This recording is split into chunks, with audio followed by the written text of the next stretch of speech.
ಸತ್ಯ ಪವಾಡ ಸಾಕಷ್ಟು ತೊರೆನ ಗುರುವಿನ ಗುಣಗಾನ ಸ್ವಾರ್ಥ ಆಯಿತಂದು ತೀರ್ಥ ಕುಡಿದರೆ ದೂರ ಮಾಡ್ತಾನ ಬಡತಾನ ದೂರ ಮಾಡ್ತಾನ ಬಡತಾನ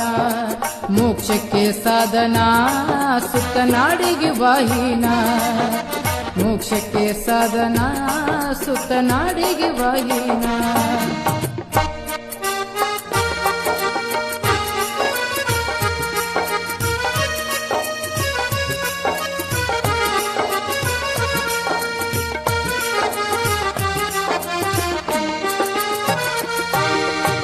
ನೊಂದು ಬೆಂದು ಬಳಲಿದ ಭಕ್ತರಿಗೆ ಸದಾ ಹತ್ಯನ ಬೆಣ್ಣ ಸಂಸಾರದೊಳಗ ಸಿಕ್ಕ ಸೌಡಿಲ್ಲ ಅನ್ನುತ್ತೀದಿ ನೀ ಎಂತ ಮತಿಹೀನ ನೊಂದು ಬೆಂದು ಬಳಲಿದ ಭಕ್ತರಿಗೆ ಸದಾ ಹತ್ಯನ ಬೆಣ್ಣ